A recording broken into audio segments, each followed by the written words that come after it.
Nous autres, mettons, à chaque fois qu'il vient le temps de faire un nouvel album, moi, j'ai comme un petit vertige. Chris, on est-tu au bout des affaires? Eric et Sally! J'ai fait une attaque de panique dans ma loge. Ce soir-là, on faisait le lancement de l'album puis le lancement de la tournée. La première médiatique. À l'époque, j'étais en couple. C'est elle qui a dû m'habiller. J'étais juste pour pas hurler. Nous autres, pendant longtemps, on a juste dit oui à peu près à tout quand la pandémie est arrivée. Nous autres, c'était quasiment une bénédiction. Ça fait du bien arrêter à m'amener. Durant toutes ces années-là où on a fait de la tournée, j'avais quand même des grosses blessures d'amour-propre que je padais beaucoup avec l'attention qu'on me portait. Si t'avais été dans cet état-là alors qu'on avait 17 jours en 18 soirs, ça aurait été pas sûr que les idées noires seraient pas devenues un gun dans la gueule. Ouais, effectivement. Je suis conscient que le père que je suis aujourd'hui est en train de laisser des blessures à ma fille d'aujourd'hui. Est-ce que tu te donnes un deadline que faut que tu sois guéri avant de te faire une autre blonde? Je pense que l'important quand tu rencontres quelqu'un, c'est pas de rencontrer quelqu'un qui a un passé bien réglé. Je pense que le plus important, c'est de rencontrer quelqu'un qui a à cœur de vouloir régler ce passé-là, tu sais.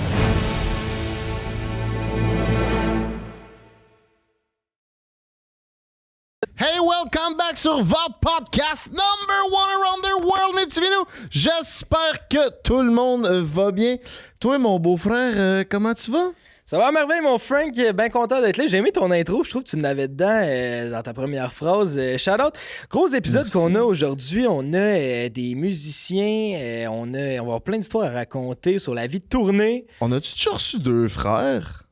Pense pas. Genre deux vrais frères? Pense pas. Des membres de famille? On a reçu Max Martin et sa fille dans la même famille, puis on avait donné un double penetrator à Livia devant son père. Mais ça, c'est avant ça. Maintenant, on a évolué, on est rendu mature, nos podcasts sont deep. Fait que vous aurez pas de double penetrator, les boys, probablement. Là. On va rester safe de ce bord-là. Mais ouais, je suis bien content de l'épisode d'aujourd'hui. En plus, ça a été facile de m'en venir. Ouais, pourquoi donc? Parce que j'étais à bord de mon Bronco qui est fourni par Ford Saint-Basile. J'étais super confortable, puis ça a été un trip vraiment le fun. On a pu s'appeler, le Bluetooth fonctionnait bien. Toi, je t'entendais dans ton hybride, t'avais l'air d'économiser du gaz, fait que ça allait bien. Ouais, c'est ça, puis là, les voitures d'été s'en viennent. Le monde va pouvoir commencer à aller sélectionner le Mustang de course. Fait que dans la grande région métropolitaine, c'est chez Ford Saint-Basile que ça se passe. On s'en va magasiner ça bientôt. Peut-être ça va être dans cet épisode d'aujourd'hui ou peut-être lui de la semaine passée ou la semaine prochaine, je sais pas, mais on s'en va magasiner ça dans la vraie vie la semaine prochaine. Mustang, je pense que je vais le prendre noir. Ah ouais? Ouais. Décapotable ou pas? Décapotable. Décapotable. Il n'y a rien de trop beau chez Ford Saint-Basile. Non, c'est ça. Fait que c'est ça, puis à part de ça, t'es-tu crassé récemment, toi? Ouais, avec Eros et compagnie, on se gâte, mon coco, avec le break 15% de rabais sur tout. Puis, on est été sur la route dernièrement. Ouais, on est allé tourner le podcast à Maryland. On est arrêté de manger avec toute l'équipe. Ben, c'est ça. On est allé, puis ça, c'était hot, pareil. Probablement, ça doit être sorti ça aussi. Vous irez voir si vous l'avez pas vu. On est allé chasser des fantômes avec Marilyn puis nos deux amis chasseurs de fantômes. On était tous qu'un casting. Là. On avait notre assistant Jason, deux gars tatoués de la tête aux pieds, puis une médium. On avait quand même 60 ans. C'est ça. On était vraiment un casting de film d'horreur. Là. Puis on a pogné fin sur le chemin. Fait qu'on est arrêté au Thai Zone. Moi, personnellement, j'ai pris un patsou. Parce que j'aime ça. C'est ton repas. Hein? C'est mon repas, j'adore ça. Puis fait que ça a fait du bien. Là. On a pu nourrir l'équipe au complet. Ça n'a pas coûté trop cher. C'est bon, c'est chaud, c'est rapide. C'est parfait pour la route, mon frère. Yes. Puis un gros shout-out aussi à Meuble RD qui meuble notre décor, mais qui meuble aussi le décor du podcast Au-delà du visible, qui est le podcast de la médium dont qui tu parlais. Marilyn. Non, c'est Marilyn, ouais, c'est ça. C'est ça. Arrêtez de l'appeler la médium. Disponible à chaque mardi 18h30 si vous voulez aller encourager. Le podcast vient tout juste de commencer. On a reçu Matt Duff, Camille Felton, Victoria Charlton. Moi-même, je suis allé faire un tour sur le podcast que je produis, mais ça a été intéressant. C'est nice, elle a un gros line-up, puis vu qu'elle est genre, tu sais, c'est une madame, elle est gentille, elle prend soin du monde, elle est capable de recevoir des invités qui veulent jamais venir sur Prends un break, fait que c'est nice, genre, on réussit à avoir du monde nouveau, là, tu sais, c'est excitant. Vas-y pour les présentations, mon beau-frère. Yes, sir! Fait que là, la gang, gros podcast aujourd'hui. On reçoit le groupe de musique qui fait rage au Québec. Surtout depuis les dernières années, on les voit de plus en plus. Le groupe deux frères, j'ai nommé Eric et Sally! Yeah!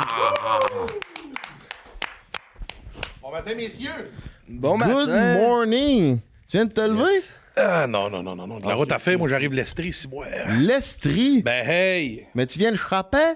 Mais je viens de Chapet, j'ai fait un peu moins de route, là, mais je viens de l'Estrie. Ah, là, ok. écoute. Mais t'as l'habitude de faire de la route quand tu viens de Chapet ou? Ben, quand même, oui. La plus grosse ville la plus proche, j'étais à quoi, 4h30 de chez nous? Ouais, ben, mettons, faut que tu te rendes à la plus grosse ville. Ben, Tu fais quoi par plus grosse ville? Ben, Saguenay, genre. Saguenay, ouais. 4h30, ouais, 4h30. La plus grosse ville, c'est Chicoutimi. Ouais, Hey, c'est moi, Ben, nous autres, quand on était petits, Chicoutimi, là, c'était quelque chose. Yo, quand on était petits, Chibougamau, c'était quelque chose. Ouais, c'est vrai. Fait qu'à go, là, Chicoute, c'était comme Montréal là, pour nous autres. Là. Chibougamau, je pense. On est déjà allé à Chibougamau Ben non, en c'est bien tournée? Je suis trop jamais loin. allé à Chibougamau ici. Il y a combien Moi, de quand t'es personnes? allé, c'est cette île.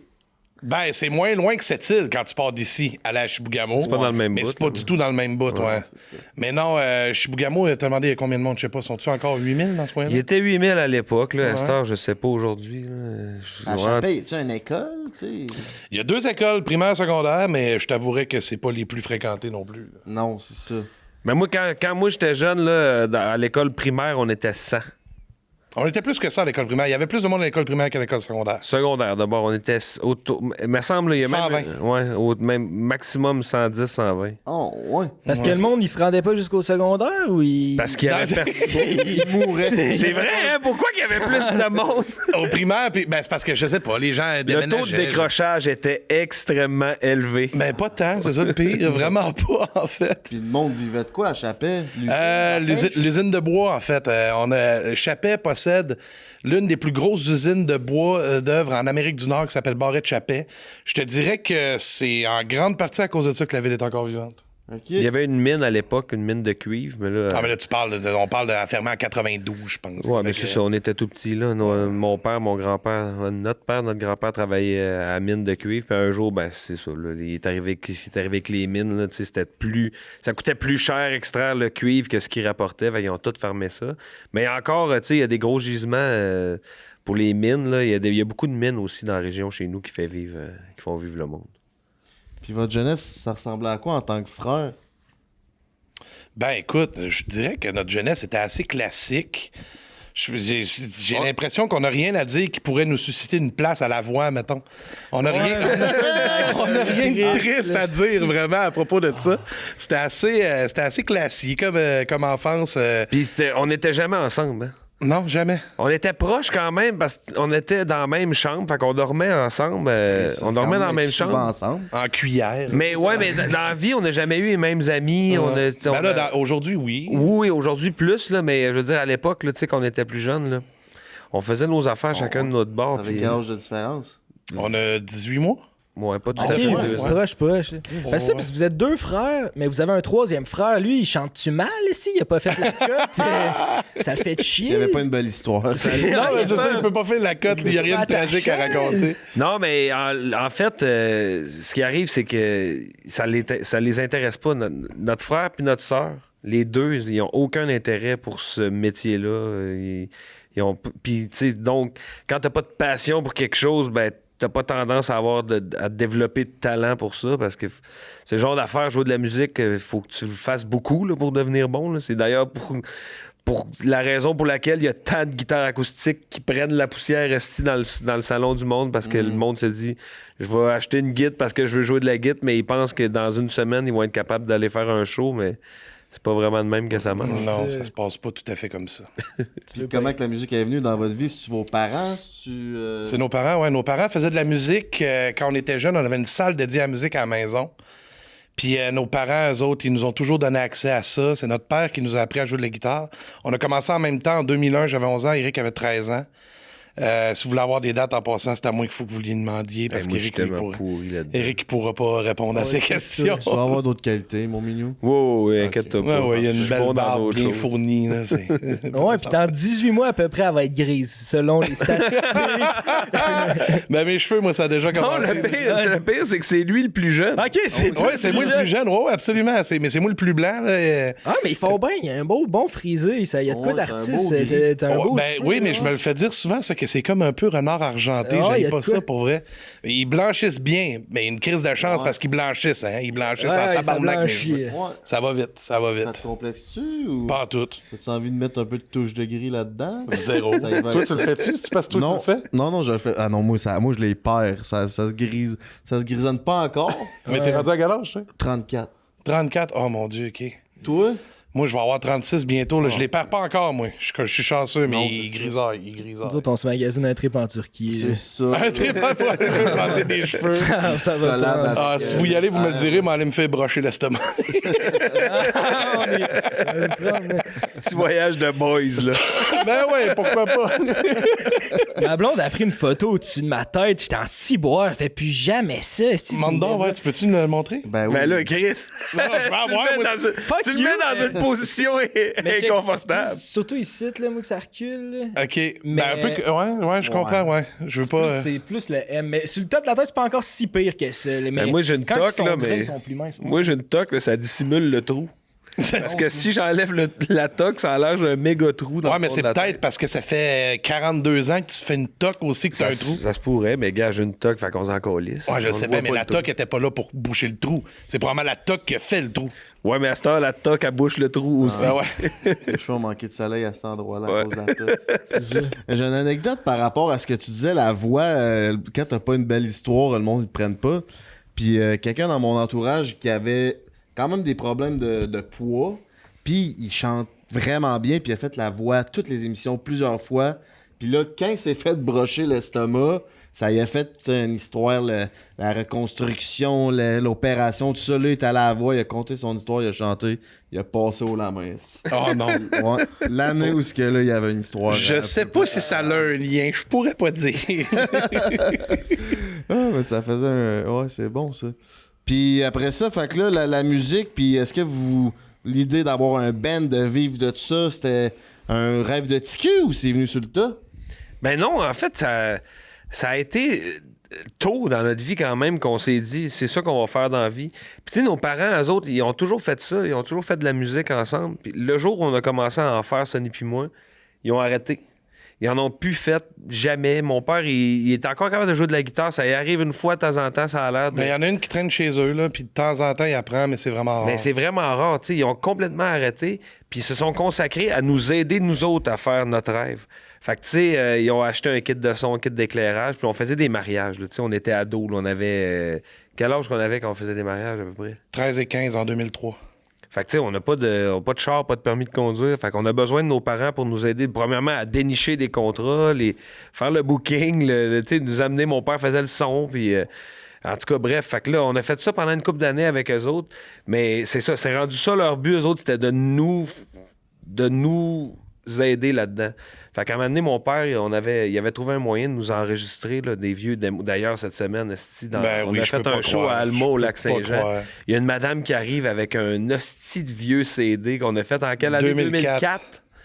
Avec combien de tonnes? Genre Ah, 20 tonnes. 21 tonnes. Puis je me rappelle Toutes comment des ça tunes sonne. là. gênantes, là. Je me rappelle comment ça sonne, là, puis c'est gênant. Là. Ah, Mais ouais. elle l'a encore, la madame, puis elle a dit, moi, je vous aime depuis que vous avez fait ce CD-là. En tout cas, mon père il avait trouvé moyen de nous enregistrer dans le sous-sol, puis il avait envoyé 50 démos avec des... Mais là, on parle de 2007, là. On parle Ouais, pas de ces démos-là. Là. Avec toutes les dates. Non, ouais, mais c'est parce que c'est tout. important. C'est tout relié à des moments de ma vie. C'est comme ça que je me souviens ok, des dates. ok. Mais ça, on parle de 2007. En fait, à fin 2006, pour l'été 2007, il avait envoyé plein de démos. Avec tu sais, un genre de CV là, pour une lettre là, pour nous offrir nos services. Dans 50 festivals qui engageaient des musiciens amateurs. Il avait fait des recherches sur Internet là, à l'époque, là, de 2007. Là. Puis il avait envoyé 50 démos avec des lettres partout au Québec.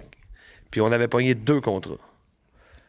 Un au Témiscamingue dans un festival de camionneurs. Puis Notre-Dame-du-Nord. un à Magog, à la traversée du lac Memphremagog. OK. Puis de là, on est déménagé. On a fini 2-3 ans plus tard à déménager à Magog. Non, l'année d'après, en 2008. Ah ouais? Oh, ouais. Je suis pourri dans les dates. Moi, la chronologie, j'en ai aucune idée. On dirait ça, pas je vous là. dis. Vous avez des questions à propos des dates, demandez-y pas à lui. là. Fait que 2-3 l'année ans après, d'après, maintenant, on est déménagé à Magog. Puis là, depuis ce temps-là, ça, c'est en 2008, right? 2008, ouais. Fait que depuis Le 2008... 27 juin précisément. Ouais, on est parti de Chapet en 2008. Oh, Mais c'est tout ça grâce à nos parents qui nous Ah ont oui. aidés, qui nous ont, tu sais, dès le c'est beau, départ... ça, qui- vous complétez en tant que frère, mais votre père vous a complété aussi à trouver les contrats puis vous donner la chance de... Oui, puis encore, on s'en parlait avant de commencer, là, avant que Sonny arrive, là, puis nos parents sont encore là dans le procédé, tu sais, sont encore là comme directeurs de tournée sur notre tournée en duo. Fait que, tu sais, c'est projet de retraite pour eux autres, ils nous suivent, puis ils ont du fun. C'est ça qui me fascinait, genre, tu sais, il y a vous deux, il y a ta blonde qui est directrice de tournée, il y a tes parents aussi dans l'affaire, il y a l'autre frère que lui, on s'en crise. Si t'écoutes, Nat, moi, je t'aime. Puis, mais genre, tu sais, des fois, ils disent de pas mêler la business, la famille. Ça a-tu déjà créé des tensions ou vous autres, vous croyez pas à ça? Ben, nous autres, en fait, entre Eric et moi, il y a eu des tensions au début, mais c'était avant le projet Deux Frères. C'était avant la sortie du premier album. C'était avant que tout ce projet-là soit en branle, finalement. Fait que ça n'a jamais été... Depuis la sortie du premier album, ça n'a jamais été problématique. Non, on s'entend bien parce qu'on se complète. On a compris, en fait, que on est tellement différents que... dans le fond, quasiment toutes mes forces, c'est ses faiblesses, puis vice-versa. Fait qu'au début, ça nous gossait, tu sais, que lui, il est bon dans telle affaire, mais moi, je suis pas bon. Fait que lui, ça le gosse. Moi, je suis bon dans telle affaire, mais lui, moins. Fait que là, ça me gosse. Jusqu'à temps qu'on se rende compte que, ben, t'as peu, là, si moi, je fais ce dans quoi je suis bon, puis toi, tu fais ce dans quoi t'es bon, ça marche bien en esti, là. Ouais. Tu sais, mais ça s'est... Je dis ça, là, je le vulgarise, là, mais ça s'est fait comme naturellement. Maintenant, on a juste compris comment travailler ensemble pour que ce soit efficace. Puis on se pogne pas depuis ce temps-là. C'est sûr que, mettons, mes parents. T'sais, moi, mes parents, j'ai une belle relation avec mes parents, mais c'est sûr qu'à un moment donné, si je les voyais plus souvent que ça, c'est sûr qu'à un moment donné, il y aurait des frictions. Je pense que j'ai peut-être pas la même relation. C'est peut-être pas pareil avec Sonny qu'avec mes parents. En fait, assurément pas pareil. Puis ça, j'aurais peut-être plus de misère, mais tu sais, au rythme où on se voit là en ce moment, tout est parfait. Mes relations vont bien, autant avec mon frère qu'avec mes parents. Toi, tu te peignerais-tu avec tes parents si t'étais... Moi, j'ai une bigénération. Ah, c'est vrai, toi, t'es mes parents habitent dans un appartement en dessous de ma maison. Fait que ça m'arrive de me pogner avec mes parents, là, mais en même temps, j'essaie. C'est parce qu'à chaque fois que ça arrive, j'essaie de me rappeler qu'à un moment donné, ils seront plus là, tu sais. C'est bon, Puis quand je me rappelle ça, je suis moins agressif un peu avec eux autres, mais des fois, c'est difficile.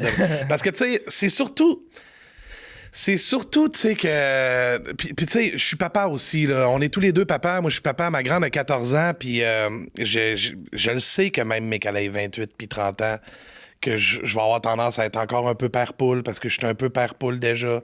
Fait que ça fait en sorte que je comprends mes parents, mais ça fait pas tant en sorte que ça me gosse moins. Ouais, je comprends. Parce que, tu sais, nos parents, c'est comme des parents, dans le sens où eux autres sont parents pour le restant de leur jour, puis je comprends ça. Mais des fois, il faut imposer des limites, tu sais, je pense. C'est important, surtout que, vu qu'on habite littéralement à la même adresse, ça peut devenir problématique, tu sais. Puis mettons, vous êtes en tournée, là, les parents sont là, puis tout. C'est quoi votre vie de tournée? Virez-vous des brosses avec vos parents? La poudre, man. La grosse poudre sale? La poudre. Des danseuses? C'est quoi qui... Pour vrai, tu sais, la tournée, là, tu sais, plus ça va, nous autres. La première tournée, mes parents n'étaient pas là, évidemment, là, mais la première tournée en 2016, là, 2016-2017, là, c'était... Moi, pour ma part, lui, il n'a jamais été vraiment de party, là, dans le sens où plus sage, il allait se coucher après les shows. Moi, jamais. Là. Moi, je me couchais à 4-5 heures du matin à tous les soirs. Même si on avait des fois, là, la première tournée, là, à un moment donné, on avait fait 18 shows en 19 soirs. Ouais, puis dans des villes différentes, là, toute la Gaspésie puis la Côte-Nord, en genre 18 soirs, puis on avait 17 shows, quelque chose de même. Là, c'était violent. Puis moi, c'est brosse à chaque soir. Jusqu'à 3-4 heures du matin, à tous les soirs. Le dernier show, là, je me rappelle, c'était Fermont. Là. Fermont, là, à l'autre bout du monde, là, il fallait prendre l'avion à Sept-Îles. C'était pas Fermont. Forestville. À Forestville, le dernier Fermont show. revenait à Sept-Îles après. Ouais. J'étais un déchet, là, le dernier show, là. Tu sais, je voudrais même pas... Si ça avait été filmé ou enregistré, je voudrais même pas le voir. Je suis sûr que c'était gênant, là. Fait que, tu sais, là, après ça, tu sais, on est vieilli, puis la deuxième tournée, on était moins pire. En tout cas, j'étais moins pire. On est rendu pépère. Puis là, c'est rendu pépère, notre affaire. Là. On vient dans la chambre puis on regarde des vidéos. Si on vire une brosse, on le planifie 6 mois d'avance. Hey, telle date, là, on joue telle place, puis on n'a rien le lendemain, là, on vire une brosse. Ça fait plus mal. Mais vous avez du whisky aussi, il faut rentabiliser le whisky. Ben ouais, tant qu'à ça, on l'a, là, il est là. Puis le projet Deux Frères, tu sais, oui, vous vouliez faire ça, mais c'est quand que ça a commencé à vraiment se concrétiser puis que là, vous voyez qu'il y avait du sérieux dans l'affaire? 2012, pour faire une chronologie, en 2012, on a rencontré dans un bar à Sept-Îles. Parce qu'elle. Tout a commencé à cette île. Non, mais sérieusement, la Côte-Nord a une grosse place. La Côte-Nord a une grosse place dans notre carrière parce que... On était tout le temps là. On était chansonniers avant de sortir le premier album, puis on jouait sur la Côte-Nord. On jouait à Sept-Îles puis à Havre-Saint-Pierre. Hey, on a commencé à jouer à Sept-Îles en juin. En mai 2010. J'imagine. Je m'en souviens parce que la première fois qu'on est allé, il y avait une conférence de presse pour annoncer la Saint-Jean là-bas. OK. Fait que j'ose imaginer que c'est autour de mai. Tu comprends? Tu comprends mon raisonnement? Bon. Puis entre mai et décembre, il y a 26 fins de semaine environ, parce qu'on est à peu près à moitié de l'année. On est allé jouer à Sept-Îles entre 21 et 23 fins de semaine. On était tout le temps à Sept-Îles. Tout le temps. Aller-retour. On était là, on restait 2 semaines. Ouais, on revenait à la maison. Il nous logeait, tu sais, il y avait un appart, lui, il louait un appart pour loger En ses fait, chansonniers à l'époque, c'était une auberge de jeunesse. Ouais, une espèce de pension. De travailleurs ou une une auberge. pension de travailleurs, auberge, style chambre. Là, il nous logeait là, fait qu'on passait 2 semaines là. Ben, 10 jours, en fait, à peu près. Ouais. Puis on jouait 2 fins de semaine au bar. On revenait chez nous, puis on y retournait 2 semaines après. On était tout le temps là. C'était ridicule. Le bar était plein tout le temps. C'était le fun en esti, par exemple. C'était une belle belles années. Puis on était à Sept-Îles. C'est beau, la Côte-Nord, pour vrai. Puis on était là pendant 10 jours. On jouait 6 jours. Fait qu'on avait comme 4 jours où on avait absolument rien. Puis même les jours où on jouait entre toi et moi. Ben, on était quand même libre toute la journée. On commençait à 10h30. On commençait à 10h30. Fait qu'à go. Fait qu'on s'est fait plein d'amis sur la Côte-Nord. Encore aujourd'hui, on a fêté nos 10 ans dernièrement. En fait, on s'est fait fêter nos 10 ans. On s'est fait surprendre.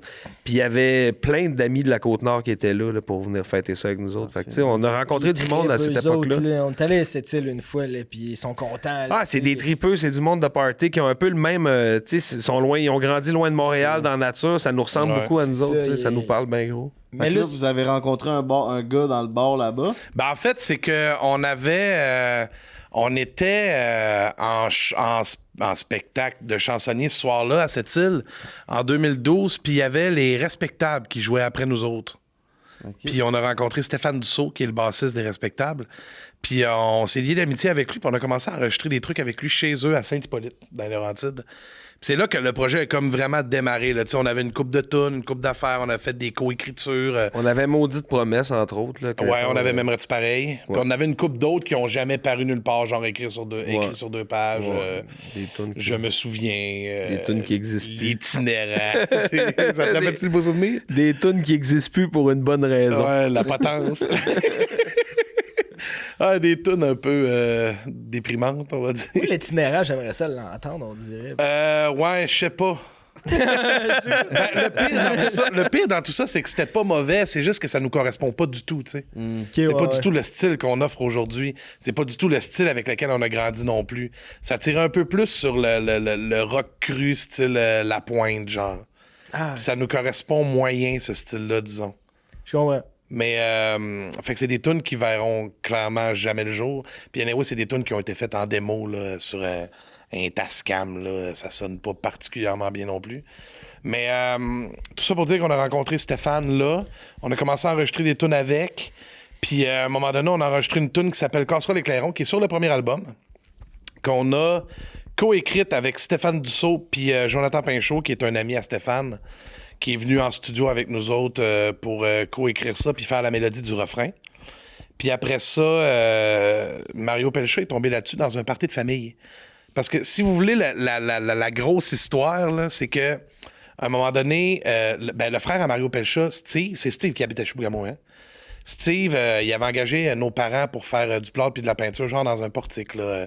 Nos parents faisaient ça dans la vie. Eux autres, il y avait une compagnie qui s'appelait Plâtrage GC.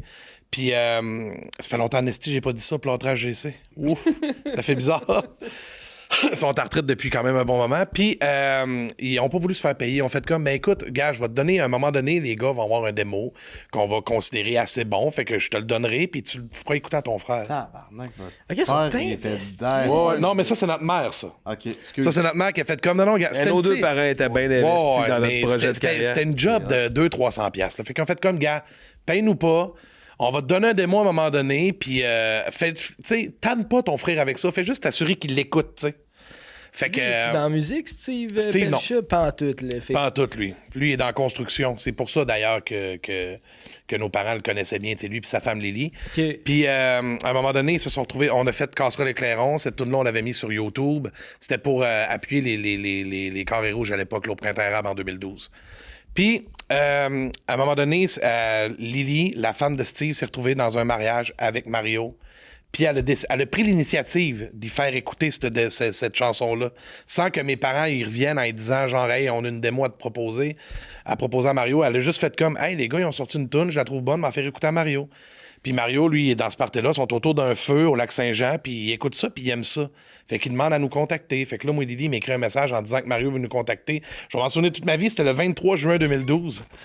Hey, t'es fort, hein? Non, mais encore une fois, je vous explique pourquoi je m'en souviens. C'est parce que je me suis réveillé, on était chez Carl Dallaire quand je me suis réveillé, puis ce soir-là, on faisait la Saint-Jean à Saint-Ambroise. C'est pour ça que je m'en souviens que c'est le 23 juin 2012.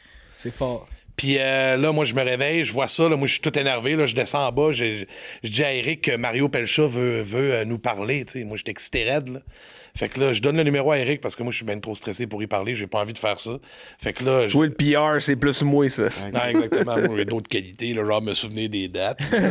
Une très bonne qualité. Ça nous a servi tellement souvent dans notre carrière. C'est pour ça qu'on est business. Ben ouais, c'est parce que je me souviens de toutes les dates. Sans moi, du haut, rien. Mais tout ça pour dire que Mario a parlé avec Eric. Une couple de semaines plus tard, on s'est vu dans un restaurant qui s'appelle le Dalilo à Montréal. On a soupé là avec lui. Puis ça a cliqué, on a continué de garder contact, puis là, on a continué de faire des tunes puis sortir des singles. Parce que là, Casserole et Clairon, on l'avait sorti à la radio, mais ça n'avait pas eu une bonne réponse. Après ça, il y a eu le Démon du Midi qui est sorti à la radio. Ça, il y a eu une bonne réponse quand même. Après ça, on avait une tune un peu plus reggae sur notre premier album qui s'appelle Pépé, qui est pas notre préféré, ni à Eric, ni à moi, mais on se disait qu'elle faisait été. Fait qu'on l'a sorti en radio, ça, on a eu une réponse très modeste. Là. Ben, quasi nulle, en fait, effectivement. Puis après ça, on a sorti Maudite Promesse. Ça a été la première chanson qui a fait du bruit. Ça a pas été un numéro 1, mais je pense que ça a été genre numéro... Top 5, là. Top 5, genre, au BDS, à la radio. Ça a fait assez de bruit pour que Mario il fasse comme, OK, ben là, les gars, on est prêts à sortir un album. Fait que là, on est rentré en studio sérieusement. On a enregistré un album complet. Puis après ça, on a sorti l'album, genre, le 14-15 avril 2015. Puis après ça, le projet est parti. Puis Mario, quand il vous dit, là, c'est le temps qu'on parte un album, lui, son implication, c'est quoi? C'est lui qui met les fonds? Ou c'est quoi? Ouais, c'est lui qui le produit, dans le fond, fait que c'est lui qui payait, mais lui, il nous a fait entièrement confiance. Il a pas entendu l'album avant qu'il sorte. Ou en fait, il l'a entendu. Il l'a entendu quand on a eu les masters. C'est ça, il était trop tard, il était masterisé déjà, fait qu'il était... Mais lui, il a fait comme... Faites votre album. Il avait entendu 2-3 tonnes, mais après ça, il a fait parfait. Il nous a laissé aller là-dedans, puis on a...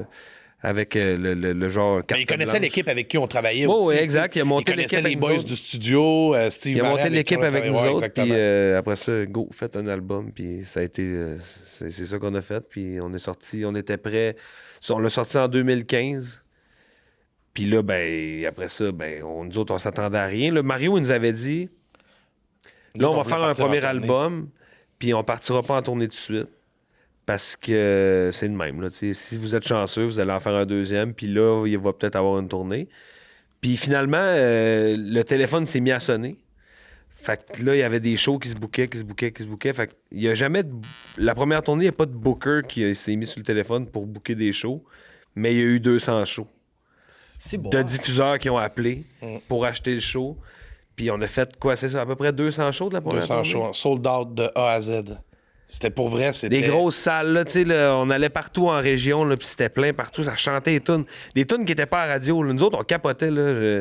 Au sous-bois, à Chicoutimi, hein? C'était fou raide, là. On joue 33 tours qui n'a jamais joué nulle part. Qui avait jamais joué nulle part à l'époque, parce que ça a été un extrait radio par la suite, là. Puis là, tout le monde chante. Puis là, on peut même arrêter de chanter. Ça chante, ça chante la tune par cœur. Ça doit être un asti de buzz. C'était capoté, ça. C'est un buzz quand même assez particulier, pour vrai.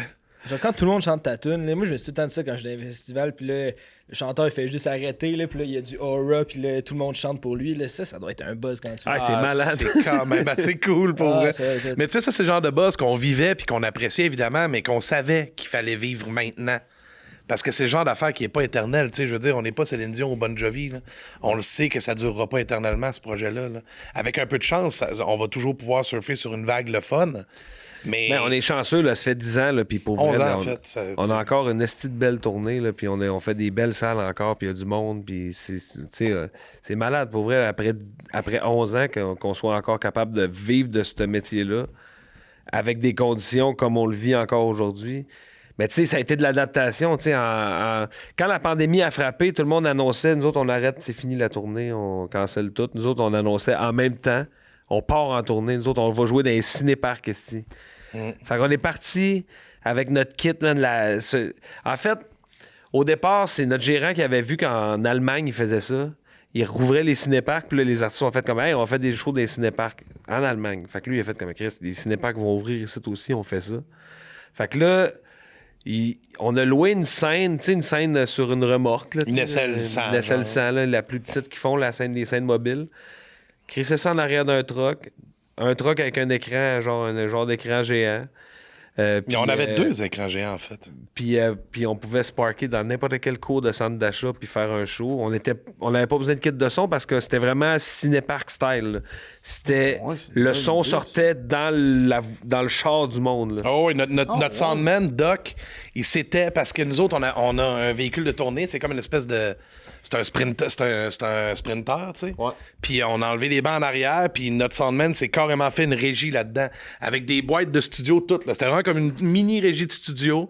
Puis il y avait un, je sais pas exactement c'est quoi, là, mais il y avait un diffuseur pour diffuser sur une fréquence quelconque. Puis les gens synchronisaient cette fréquence-là dans leur truck, puis dans leur char, puis ils écoutaient le show. C'était vraiment particulier pour vrai. Là, après, les applaudissements, c'était les klaxons. Les klaxons, puis les gens qui flashaient leur lumière. Un été que personne jouait, nous autres, on a fait comme 15-20 shows. Une vingtaine de shows, hein.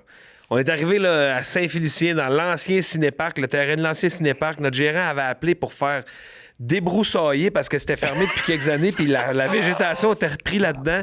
Il a fait débroussailler ça. On est arrivé avec notre kit. Ils ont rempli ça d'F250 parce que tout le monde a des pick-up là-bas à Saint-Félicien. Fait que là, ils ont rempli le terrain de pick-up, puis on joue. C'était capoté pour vrai. Mais tu sais, si tu me disais qu'il faut que je refasse ça l'été prochain, là, je serais déprimé en tabarnak. Là, mais si t'as pas le choix, c'est ça où tu travailles pas.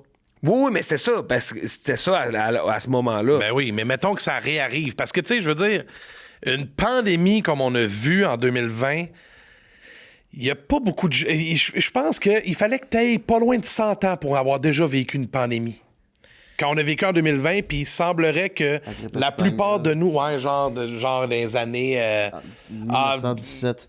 Dans ce coin-là, ouais. OK, il est bon dans les dates, là aussi. That's it. 6 mois de temps. Ben, tu vois, il fallait avoir plus de 100 ans pour avoir déjà vécu une pandémie. Puis il semblerait qu'au rythme où ça va, je veux pas inquiéter personne, là, mais ça serait fort probable qu'on en revive d'autres. Mais en tout cas... Tu prophètes de malheur, là? Non, dis-nous. Non. Nostradamus, là, c'est pas moi. Puis, à travers ça, c'est quoi votre plus grande qualité, chacun à l'un puis à l'autre, pas survivre, mais tu sais, de continuer à voguer dans ces conditions-là, des fois qui sont... Tu sais, quand t'es artiste, tu sais jamais c'est quand la fin. C'est toi qui es prophète de malheur. Là. Ouais, c'est toi qui es downer. Veux-tu fermer ta gueule, ça? Non, mais attends un peu, là. Repose ta question, là. Puis on fait pas le même métier, mais tu sais, on sait jamais quand ça finit dans notre domaine. Dans l'art, effectivement. Est-ce que c'est quoi votre plus grande qualité? C'est la résilience, le lâcher prise, le je m'en foutisme? En fait... Où vous en faites avec ça, puis ça vous stresse? Avez-vous un plan B? Ben, c'est pas pour rien que je grisaille, je te dirais, là. Mais en même temps, je veux dire, c'est... Moi, je pense que notre plus belle qualité, à Eric et moi, c'est d'appréhender encore ce métier-là avec une sorte de cœur d'enfant, tu sais. Une espèce de... On le sait qu'on est chanceux. On le savait qu'on était chanceux à l'époque quand on vivait ces trucs-là très, très, très intenses. Tu sais, quand Eric parlait tantôt qu'on avait fait une tournée, là, 18 shows en 19 soirs, là. Mais dans ces shows-là, là, Chris, il y en avait un en France, ciboire. Ouais, on a fait Montmagny, Rivière-du-Loup. On a pris l'avion pour aller en France. On était là 24 heures, on a fait un show. On est revenu, puis on a continué jusqu'à mi-novembre, tu sais. Fait que de savoir qu'on savait déjà qu'on était chanceux à l'époque de vivre ça. Puis je pense que notre plus belle qualité, puis ce qui permet qu'on apprécie encore notre métier, c'est qu'on est encore conscient qu'on a exactement la même chance qu'on avait à l'époque. Même si c'est pas le même buzz, même si, évidemment, on vend moins de tickets, les albums, ça se vend moins, point. Fait que, évidemment, nous autres aussi, on fait pas exception, on en vend moins, tu sais. Fait que même si tout ça a baissé, puis qu'on n'est plus sur le même, la même vague qu'on était au début, je pense qu'on est encore conscient qu'on a énormément de chances de pouvoir le faire encore, tu sais. Vous voyez ça comme un jeu? Non. On voit tout ça comme un jeu. Tu dis cœur d'enfant, tu sais, des fois. Mais quel genre de jeu, genre Cranium? T'es-tu plus Scrabble? Non, mais mettons, moi, je fais de l'immobilier, puis il y a des investisseurs que je fais affaire, eux, c'est du Monopoly pour eux. OK, Fait que ouais. c'est le cœur d'enfant, c'est... Ouais, non, moi, non. Hipster, peut-être? Parce que. Ben, tu sais, moi, j'ai remarqué que c'est. Notre travail, c'est drôle de dire du travail parce que, tu sais, nous autres, dans le fond, on faisait de la musique pour le fun avant, là, tu sais, on s'entend. Là, Ouais. là c'est devenu notre travail. Puis je pense que tu changes un peu de perception de l'activité en tant que telle quand c'est un travail. Je m'explique. Il y a une étude qui existe à ce propos-là. Mettons, il demandait à des enfants qui adorent dessiner de dessiner, puis ils le faisaient avec plaisir. Puis il demandait aux mêmes enfants qui adorent, à d'autres enfants qui adorent dessiner, puis là, ils se mettaient à les payer pour qu'ils dessinent. Puis là, à partir du moment où le cerveau comprenait, OK, c'est une tâche, parce que là, je suis payé pour le faire, fait que je suis obligé de le faire, ton cerveau, il trouve ça de moins en moins agréable, l'activité en tant que telle. Puis je pense que veux pas, ça fait ça pareil, dans le sens où aujourd'hui, je considère plus que c'est du travail parce que, premièrement, physiquement, la tournée, moi, ça me rentre dans le corps. J'ai mal partout, j'ai mal dans le dos. Les kilomètres, là, ça commence à vraiment faire mal au body. Il y a ça. Puis il y a le fait de souvent se coucher tard. Puis, tu sais, c'est demandant physiquement faire un show. Fait que j'ai moins de capacité qu'avant. Fait que je trouve ça plus difficile. Puis il y a ce fait-là aussi que c'est ça ton travail. C'est ça que tu fais comme job. Fait que pas que j'aime moins ça parce que j'adore ça. Je veux dire, je ferais pas d'autre chose que ça. Tant qu'à travailler surtout, au pire, moi, voir ça comme du travail, mais moi le faire avec plaisir pareil. Parce que le moment est écœurant. Le moment qu'on passe avec le public sur scène, puis Sonny puis moi aussi, il y a des soirs, on vit des belles affaires. Surtout dans le show en duo, on est complètement libre parce qu'il n'y a pas de musiciens que nous autres. Il n'y a pas de séquence, il n'y a pas rien à suivre. On est tout seul, c'est nous autres qui décident du rythme du show, tu sais. Fait que ça, tu sais, c'est le fun. C'est pour ça aussi, je pense qu'on fait ce genre de show-là, pour se garder vivant, justement, pour garder ce côté enfantin-là, de se mettre en danger un peu, parce que le show en duo, en plus, on prend des demandes spéciales. Fait qu'il y a des tunes dans le show, il y a un bout dans le show où les gens, ils lèvent la main puis ils demandent des Cowboys fringants, Paul Piché, name it, là, ils demandent n'importe quoi. Des fois, on fait du Metallica. Fait que, tu sais, ça, ce bout-là, tu sais, où on peut se tromper puis on sait jamais quelle tune on va faire. Je pense que c'est ce genre d'affaires-là, moi, qui fait en sorte que ça me garde sur le qui-vive puis ça fait en sorte que j'ai encore le goût de faire ce métier-là, justement, parce que c'est pas trop prévisible, tu sais. Ah non, je comprends ça. Mais je comprends aussi ton truc de le voir avec un cœur d'enfant. On dirait, moi aussi, souvent, j'essaie de me mettre cette perspective-là de genre, hey, si tu parlais à ta version de toi-même qui a 14-15 ans, il capoterait de ta job en ce moment. C'est juste que des fois, on dirait que ça devient le quotidien, puis t'oublies que c'est spécial ce que tu vis. Là. Vous parlez de votre première tournée, c'était malade, le monde chantait les tunes, mais comme ça existe encore, c'est juste qu'aujourd'hui, tu le vois peut-être avec un œil un peu plus, pas blasé, mais comme tu l'as déjà vécu, fait que ça devient un peu plus normal, entre guillemets. En fait, je pense que ça vient du fait que tu sais, la musique, c'est un échappatoire pour beaucoup de gens. Pour les gens qui l'écoutent, pour les gens qui l'écrivent, pour les gens qui la composent, tout ça, je pense que c'est un échappatoire très, très, très puissant.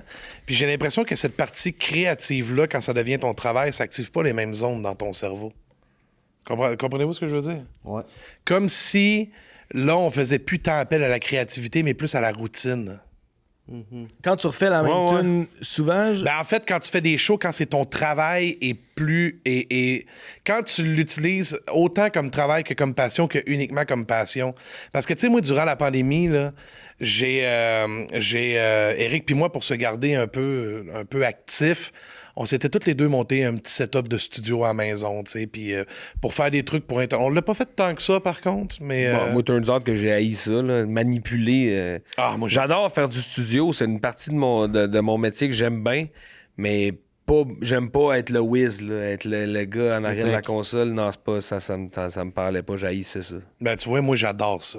Fait que durant la pandémie, moi, j'ai un peu abusé, puis j'ai augmenté le setup. Puis là, j'ai même, carrément, dans la maison que j'ai en ce moment, j'ai même fait bâtir une espèce de grosse remise, d'où le studio Le Cabanon, mettons. Là. Puis tes parents sont dedans? Non. Okay, c'est mon studio qui est dedans. Encore. Oh, ouais, absolument. Fait que, tu sais, j'ai vraiment... Puis durant la pandémie, j'avais rien d'autre à faire. Fait que ce que je faisais, c'est que j'avais plein de projets perso, mais c'était pas des projets payants. C'était pas des projets pour que les gens écoutent nécessairement. C'est juste des projets que j'ai faits parce que sinon, j'aurais fait une violente dépression. Déjà que j'ai fait une dépression en 2020, je dirais que là, ça aurait été vraiment violent. Puis on dirait que j'ai redécouvert... Parce qu'on était tellement tout le temps intense dans tout ce qu'on faisait, on était tellement tout le temps partout quand la pandémie est arrivée, que vraiment, comme c'était limite un burn-out là, que j'avais fait. Là. Puis là, on dirait que je redécouvrais la beauté de ce que ça m'apportait d'être créatif sans pour autant devoir être créatif. Comprenez-vous ce que je veux dire? Ouais, personne ne me demandait d'être créatif, mais là. j'avais envie d'être créatif parce que ça me faisait du bien. Fait que là, je suis repassé du... Je suis obligé de le faire à j'ai envie de le faire. Ça m'a fait redécouvrir la musique d'une autre manière, je dirais. Sentez-vous qu'il y a de quoi dedans? Tu sais, nous autres, au début, là, quand on a parti le projet, on fumait des battes, puis on avait des idées de si on pourrait faire ça, puis là, à un moment donné, ça décolle, puis là, tu pars de quoi, puis là, c'est comme il y a l'effervescence, puis à un moment donné, c'est comme tu te rends à un certain niveau, ce que t'es content, puis t'es satisfait, puis là, la job, c'est de le garder un peu, puis on dirait que ça change un peu la perspective du début quand ça décolle. On dirait que c'est tough de revoir l'espèce de petit feu qui pogne là, du début. Ouais, ben nous autres, mettons, à chaque fois que vient le temps de faire un nouvel album, moi, j'ai comme un petit vertige à chaque fois. Parce que je me dis, Chris, on est-tu au bout des affaires qu'on... Il y a comme une pression. Tu sais, nous autres, on s'entend, on travaille avec plein de monde. C'est pas nous autres qui écrit la majorité des tunes qu'on chante. Mais... De plus en plus, par exemple, on est impliqué dans le processus artistique, créatif, parce que, exemple, on travaille avec une fille qui s'appelle Amélie Larocque. Elle a un projet, c'est Amé Laoni, vous pouvez aller voir ça. Elle fait de la musique qui ressemble pas du tout à ce que nous autres on fait. C'est très, très pop, très vaporeux un peu. C'est vraiment bon ce qu'elle fait, mais ça n'a aucun rapport avec Deux Frères. Mais elle écrit du Deux Frères. C'est elle qui écrit Léo Gagné, entre autres, qui est notre chanson la plus streamée sur les plateformes depuis une couple d'années. C'est Léo Gagné, c'est Amé qui l'écrit. Mais puis Léo Gagné, c'était pas une commande. Elle a écrit ça en pensant à nous autres, elle nous l'a offert, puis c'est devenu la tune que c'est devenu. Mais aujourd'hui, quand on fait un nouvel album, on a plus le souci d'avoir des affaires. On veut vraiment que ça nous parle. On veut que ça nous ressemble. Fait qu'on parle avec, entre autres, Amélie pour lui dire hey, on aurait envie de parler de telle affaire. Mais elle a fait la magie de trouver l'angle pour puis la façon que nous autres, on est capable de se le mettre dans la bouche puis qu'on y croit puis que les gens y croient. T'sais, c'est ça. Fait que nous autres, on a une équipe comme ça qui est incroyable. Alexandre Poulain qui nous a écrit une couple de chansons aussi. Il trouve toujours les mots parfaits que nous autres, on a envie de chanter, mais qu'on n'est pas nécessairement capable de mettre sur papier, tu sais. Fait que je sais même plus pourquoi je disais ça, mais... je suis sûr... Ah, mais je comprends, oui. Je me souviens de la question, c'est bon. C'était genre... attends un peu.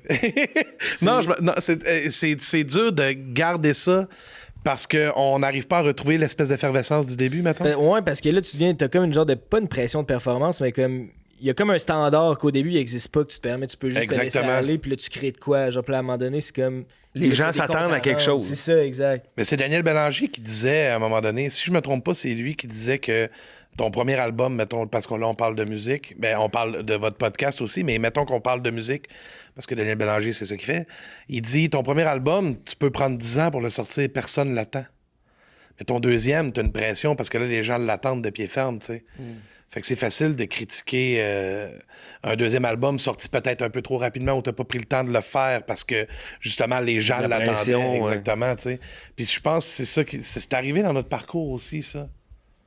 De sortir un album un peu trop vite dont on n'était pas particulièrement fiers, mettons. Bon, ouais, c'est sûr que, tu sais, c'est pas tous nos albums qui sont nos préférés non plus, là, tu sais. Puis est-ce que vous aviez des mentors pour vous aider à bien proportionner les choses, tu sais, de quand sortir l'album? Quand tu disais tantôt Mario Pelchon, on va attendre avant la première tournée, mais là, ça s'est mis à appeler ou ça a toujours été un peu le melting pot de il arrive comme ça arrive? Ben, un mélange de tout, en fait. C'est parce que là, tu sais, Mario, il a jamais été notre gérant. Il était notre producteur. Fait que lui, dans le fond, il a produit... Là, il a vendu sa compagnie aujourd'hui, Mario. Là, il a vendu à Musicor. Fait qu'après ça, Musicor est devenu donc notre producteur. On a fait quelques albums avec eux autres aussi. Aujourd'hui, on est les propres producteurs de nos albums autant que de nos spectacles. Mais c'est surtout... tu parlais de... Nous autres, pendant longtemps, on a juste dit oui. C'était ça, notre mantra, c'était oui. On disait oui à peu près à tout. C'est pour ça aussi qu'on a frôlé le burn-out à un moment donné, parce qu'on était bien en demande pendant un bout, puis on disait oui à tout. Fait que là, tu sais, puis là, c'est à un moment donné, c'était notre gérant, qui est Francis Delage, qui disait, bon, ben là, ça, on est dû pour un album. Fait qu'on fait un album. Mais là, on faisait un album, on était encore en tournée, là. Ouais. Fait que là, on fait des shows, puis là, mettons, on a 3 jours off, 3 jours de studio. Après ça, on repart en tournée 3-4 jours. Après ça, on revient 2 jours de studio. Puis après ça, on n'était jamais arrêté. Fait que, tu sais, c'était pas humain de faire ça pour être. On n'aurait pas pu faire ça pendant encore bien longtemps. C'est pour ça que Sonny, quand il disait tantôt, quand la pandémie est arrivée, nous autres, c'était quasiment une bénédiction, parce que ça nous a appris que, ça fait du bien arrêter à un moment donné. Il faut tirer à la plug. Puis depuis qu'on a recommencé, là, il y a des vacances dans le calendrier. Tu sais, fait que là, tu vois ton calendrier, tu fais que, ouais, c'est pas mal, on a un gros mois de février, mais gars, on a une semaine en mars là, qu'on n'a rien, tu sais. Fait que là, c'est ça. Comme le monde, tu sais, que. Parce que c'est ça, tu sais, ce métier-là, il n'y a pas de routine, mais en même temps, c'est l'affaire la plus routinière du monde. Je veux dire, toutes les choses, c'est la même affaire, là, tu sais. T'arrives à la salle à telle heure, tu fais ton soundcheck, tu vas souper, tu reviens, tu fais le show, tu t'en vas signer les autographes, puis tu t'en vas à l'hôtel après. C'est jamais la même affaire, mais c'est tout le temps la même affaire. Puis à un moment donné, je veux dire, t'as fait le tour des salles. Tu reviens dans les mêmes salles. Ouais. Fait que là, ça devient encore plus routinier. Tu rentres dans des places que tu connais, tu vois des visages que tu connais. C'est une routine, là, tu sais. Fait que ça prend des vacances de tout ça. À un moment donné, il faut pouvoir tirer à la plug, faire comme, OK, là, cette semaine, je suis pas un artiste, je suis pas un chanteur, je suis un père, esti, puis je suis un chum, puis je suis un humain qui fait d'autres choses que de la musique aussi, là. Hey, petite intermission présentée par notre commanditaire erosetcompagnie.com avec le break 15, t'as 15% de rabais sur tout. Pis là, Pâques s'en vient à grands pas, c'est en fin de semaine prochaine. Et Eros a un cadeau incroyable pour notre invité. Marilyn? Oh, c'est pas moi? Oui, c'est pour toi. Ça. Oui, on est vu dans ton décor. T'es célibataire? Oui. Tu dois bien avoir envie d'un petit cadeau pour Pâques. Ben moi, je dis toujours oui à des cadeaux. C'est ça. Alright. Puis si vous avez pas vu, on a fait un épisode dans une prison hantée avec Marilyn, mais on avait plus de cadeaux Eros de filles. Fait que là, t'as fait l'épisode au complet, mais on avait rien pour toi. Fait qu'on s'est dit, on va se reprendre, puis on va gâter Marilyn assis dans ton décor, au-delà du visible, shout-out. T'es-tu confortable d'être dans le même siège que moi? Ben certainement, on est confortable. Puis, by the way, si ça vous tente, le 16 avril, on est à Terrebonne, on va mettre le lien des bios. Marilyn fait un show où elle donne des messages des défunts, puis on va faire aussi style podcast. Puis là, 17 avril, on est à Québec. Ça va être vraiment nice, les billets se vendent super bien, ça va vite, fait que dépêchez-vous. C'est peut-être sold out. C'est peut-être sold out, mais on va sortir d'autres dates éventuellement, ça va y aller, mais manque pas ta chance, s'il reste des billets, on va triper ben raide. T'es-tu bien? Moi je suis bien, puis Marilyn, parlant de triper ben raide, je pense que c'est le temps de t'offrir ton cadeau de chez RS et compagnie. Avec le code break 15, tu peux sauver 15% de rabais. Eros. Carotte, ça commence bien. Je peux te le lire pendant que tu le déballes.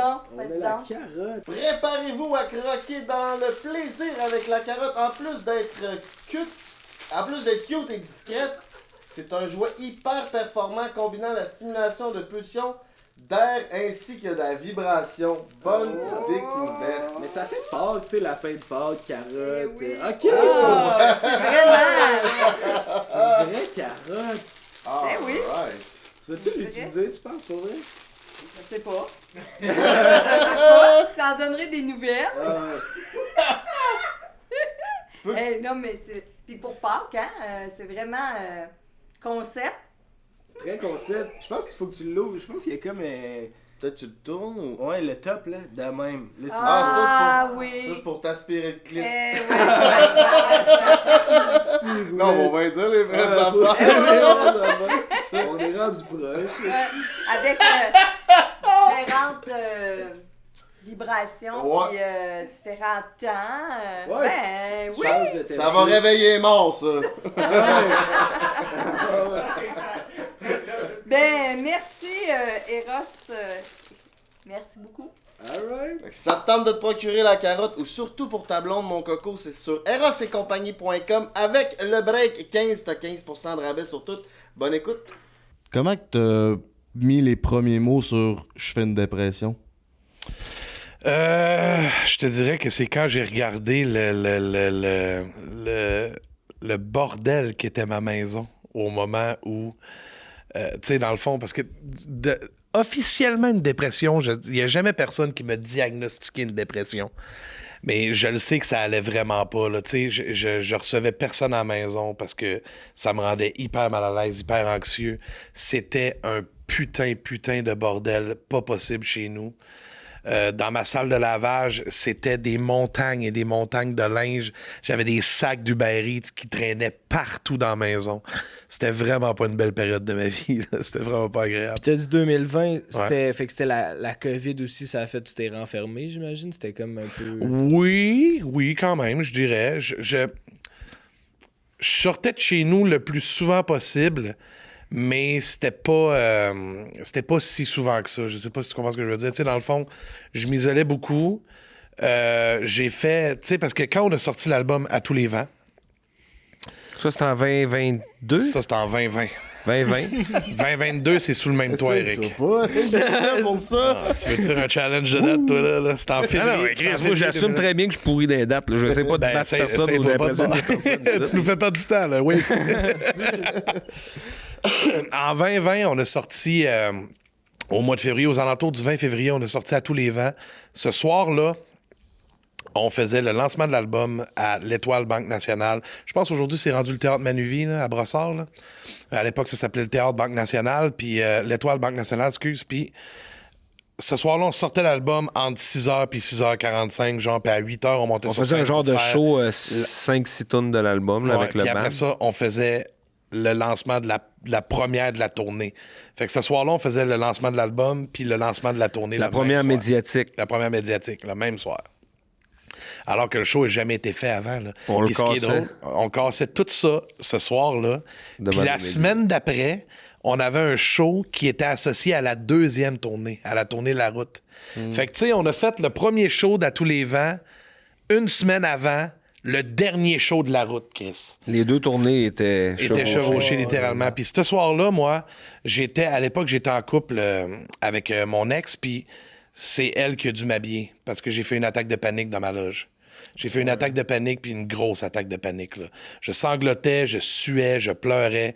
J'étais juste pour pas hurler. Puis c'est elle qui a mis mes souliers, qui les a attachés. C'est elle qui a mis mes pantalons. C'est elle qui a mis ma ceinture, qui a attaché ma ceinture, qui a mis ma chemise, qui l'a attachée, qui a mis mon par-dessus, qui l'a attaché aussi, qui m'a coiffé. Moi, j'étais en état catatonique dans ma loge 15 minutes avant de monter sur scène. Est-ce que de monter sur scène, ça t'a fait tout oublier puis t'es... Ça m'a fait partir. Ouais, ça s'est bien passé. Objectivement, je pense que ça s'est bien passé. Oui, c'était une bonne... En tout cas, tu sais, moi, je l'ai pas vécu. Moi, j'ai su ça bien après. Là. Vous êtes pas ensemble dans la loge? Ben, non, ben... Il y a plusieurs sous-loges à la loge, ça. Fait que lui, souvent, il était dans une loge, moi, je suis dans l'autre. Fait que lui, moi, tout ça, j'ai pas eu connaissance de ça. Là. On a commencé le show, puis le show a bien été. Là. Dans mes shorts à moi, c'était un bon show, là, puis tout. Fait que moi, j'ai su ça bien après, là, qu'il avait fait une attaque de panique ce jour-là. Je pense des mois après. Là. Des années après. C'est la première fois que tu faisais une attaque de panique ou c'est non, quelque chose que c'est tu pas la vécu? première fois. J'avais déjà vécu avant. OK. Mais tu vois, quand la pandémie est arrivée, depuis qu'on a arrêté durant la pandémie, une attaque de panique, ça m'est pas réarrivé souvent. J'ai jamais voulu non plus... Puis tu sais, je suis pas en train de dire ça en jugeant ceux qui prennent de la médication contre ça. Vraiment pas du tout. Mais j'ai jamais voulu aller vers là, tu sais. Pas parce que j'avais peur de me... Tu sais, parce qu'il y en a beaucoup qui vont dire... qui se sentent faibles quand ils se font diagnostiquer une dépression ou de l'anxiété. Mais moi, je vois ça un peu comme le contraire. Je pense que d'être conscient que tu as des démons puis de vouloir les affronter, ça demande bien plus de courage que de faire comme « non, j'en ai pas, je suis assez fort pour passer par-dessus ». Tu sais, ça demande énormément de courage de faire ça. Mais j'ai quand même jamais voulu aller vers la médication. Fait qu'à ce moment-là, je me suis tourné vers une psychologue que j'ai vue pendant un bout de temps jusqu'à ce qu'elle déménage au Costa Rica. Fait que là, je me suis retrouvé sans psy. Puis là, j'ai fait une couple d'années comme ça. Puis là, dernièrement, je te dirais depuis 2025, depuis début 2025, Ça va faire 1 an bientôt là, que je consulte une psy à nouveau, là, toutes les semaines, des fois 2 fois par semaine. Puis honnêtement, c'est la femme de ma vie. Là. Je pourrais plus m'en passer. Là. Ah ouais. Ouais. Puis là, c'est ça, je pense, t'es en train de parler de la crise de panique, je pense que ça menait vers la dépression, dans le fond. Y a-tu un lien entre les deux? C'est ça qui a été comme le premier pas vers... Ben, j'ai l'impression que oui, parce que quand la pandémie est arrivée, ça allait plus du tout, là. C'était vraiment, les idées noires et tout, là, c'était vraiment difficile. Là. Selon toi, c'est-tu bon pour un artiste, pour l'art, d'être triste? Tu sais, des fois, on entend ça, là, qu'il est dans les plus dark, qu'il est dans les moments plus dark. C'est là, tu vas écrire la meilleure tune de ta vie, genre? Ben, c'est malheureux, mais oui. C'est malheureux, mais oui, c'est payant pour l'art. C'est payant pour... tu sais, Maudite Promesse, ça a été écrit. Tu sais, je veux dire, Maudite Promesse, je l'ai coécrite avec Eric parce qu'on a modifié plein d'affaires dedans, avec Stéphane Dussault aussi. Mais à la base, la toune de base, c'est une toune que j'avais écrite pour la mère de ma fille quand on s'est quitté en 2012. C'était 3 pages 2011. de texte. Là. Il y avait du stock en esti. Là. On a coupé là-dedans, on a remodifié quelques affaires pour en faire une toune, mais à la base, là, lui, il s'est vidé le cœur dans 3 pages de texte, puis ça a fini par donner une toune. Mais je pense aussi, tu sais, les grandes œuvres là, dont on se rappelle souvent, là, c'est des estis d'histoires dark pareil. Là, puis, toi, comment t'as géré ça que ton frère puis ton partner d'affaires se tape une dépression? Ben, pour vrai, le timing était tellement parfait parce qu'on avait le temps. Ah, il existe un bon timing pour faire une dépression. Tout le temps, Eric. Non, mais un bon timing. Prochaine pandémie. T'as des idées noires, là, ça serait un bon temps pour avoir dans le des sens qu'on n'était pas dans le jus, t'avais le temps de prendre soin de toi. Oui, absolument, je suis d'accord. La vie t'a donné l'opportunité de prendre soin de toi. Si t'avais été dans cet état-là, alors qu'on avait 17 shows en 18 soirs, ça aurait été pas beau, sûr que les idées noires seraient pas devenues un gun dans la gueule. Oui, effectivement. Ben, en fait, je pense que j'aurais sonné la sonnette d'alarme avant. Peu importe ce que je veux dire, c'est pour ça que je dis que c'était un bon timing, dans le sens que tout était arrêté. On avait le temps de prendre soin de nous autres, puis ça a été un bon moment pour réaliser aussi que si on est rendu là, surtout lui était plus loin que moi dans le malheur, là, dans le mal-être, je pense. Là. Mais si on est rendu là, il y a une raison. Fait que Chris, on va faire en sorte que dans les années qui vont suivre, on va pouvoir continuer de faire ce métier-là qu'on aime, mais que si tu fais pas attention, ta santé mentale va prendre un coup. Là. Fait que justement, prendre des vacances, dire non à des affaires des fois, pas parce qu'on veut pas le faire ou parce que ça nous tente pas, mais parce que le timing est pas bon. Si on veut pas se brûler, puis on veut se garder des moments aussi avec nos enfants. Fait que c'est ça, c'est juste, ça nous a permis de tout apprendre à gérer ces affaires-là qui font qu'aujourd'hui, on fait encore un métier, on aime encore notre métier, on a encore envie de faire ça, mais on n'est plus à ça de péter aux frettes. Ouais, c'est ça. Mais quand t'as un enfant, là, tu fais une dépression, comment t'as géré ça?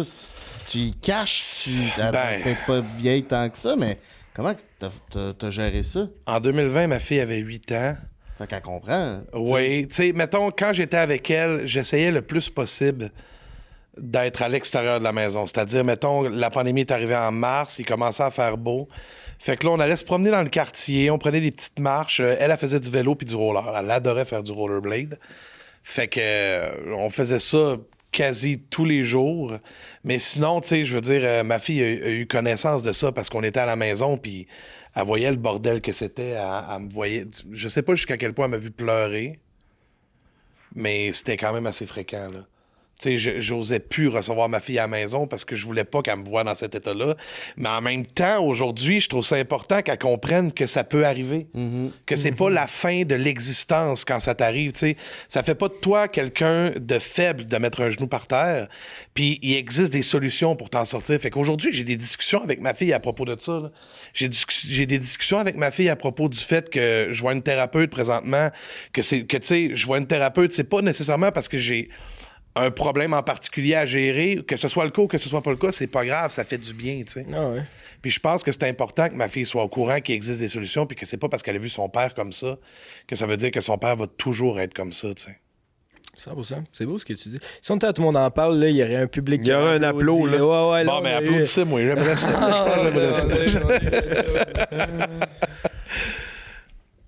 Puis là, fait que là, c'est ça. Fait que là, il y a eu la pandémie, puis après ça, là, vous avez recommencé. C'était la tournée que vous aviez que vous aviez starté, mais qu'il y a eu un break à cause de la pandémie? Dans on a fait comme 5-6 shows de... max. On a fini à Victo le 10 mars, je pense. Ouais, on a arrêté ça là. Puis après ça, sur l'été, on a fait des ciné-parcs. Puis on a sorti un autre album en 2022. 2022, sous le même toit. En février aussi. Ah ouais, hein, ça, Ben oui, tu te souviens, c'est pas là qu'on était à Salut Bonjour, là. Puis qu'on était là pour annoncer l'album, là, puis que le même matin, il annonçait qu'il y avait eu des frappes russes en Ukraine. Là. Ah oui, c'est le début. Ben, en fait, ça fait longtemps que le conflit... 24 février 2022. Bon, mais c'est ça, nous autres, on était... Mon Dieu, ben Chris, on était à Salut Bonjour ce matin-là, puis là, on s'apprête à aller là, puis à dire « Hey, allô, les deux frères, on sort un nouvel album. » Puis là, nous autres, on est dans la salle d'attente, puis on regarde ça à la TV. Il vient d'avoir les premières frappes russes en Ukraine. Il y a peut-être des affaires plus importantes à parler que notre album. On était mal à l'aise, je suis mal à l'aise, pour vrai. Ah, qu'on était mal à l'aise. J'avoue que c'est pas le... En même temps, c'est pas de notre faute. Non, c'est pas de notre faute, mais gars. Nous autres, on sort un record. Faut en parler. Ah ouais, je sais bien, mais c'était gênant d'arriver puis de dire comme allô. Ça, on prend du temps d'antenne pour vous dire qu'on a sorti des comptines. Ah, c'est ça. Ouais, ça peut attendre. Mais c'est fucké, Salut Bonjour. Ça a l'air spécial faire ce show-là parce que comme quel autre show il va parler des frappes d'Ukraine après ça, les deux frères s'en viennent faire une comptine. Puis on fait une toune, ouais. C'est une comptine. Après ça, on se fait une recette. Phil Lapéry vient nous dire quel vin prendre à Saint-Valentin. Ah ouais, mais c'est vrai. Puis t'as boué là, du vin là, à 8h du matin à Salut Bonjour. Là, c'est malade. Ouais, mais en même temps, ils sont levés depuis 3h15. J'aime tout. C'est sûr qu'ils aiment ça, boire du vin à 9h. Là. Ah ouais. C'est parfait. Des shows comme Salut Bonjour, là, ça starte bien une journée, ça. Puis vous, c'était dans le temps de Gino. Oui, au moins t'as Gino. Mais on n'est jamais allé à Salut Bonjour depuis que Gino est plus là, par exemple. Non, mais c'est Eve-Marie, puis on l'a fait plein de fois avec Eve-Marie. Oui, Salut Bonjour Week-end, je sais, mais on n'a jamais fait Salut Bonjour depuis que c'est plus Gino. Hein. On dirait que je me sentirais safe avec Gino. Je trouve que il est rassurant, il a l'air Gino. rassurant. Ah ouais. Oui. Il a l'air de il vient de voir avant, puis il dit là, on va parler de ça. Êtes-vous correct avec ça? Si vous n'êtes pas à l'aise, dites-moi là. Son but, c'est pas de coincer le monde. C'était pas de coincer. Non, c'est ça. C'était tout qu'un Gino. Il était bon. Tout qu'un Gino. Les femmes préfèrent le Gino. Puis avez-vous été en couple tout le long de votre... Ben là, je pense pas tout le long. Avez-vous vécu votre rock de célibataire? Tu sors de Salut Bonjour, ça pogne avec les filles. C'est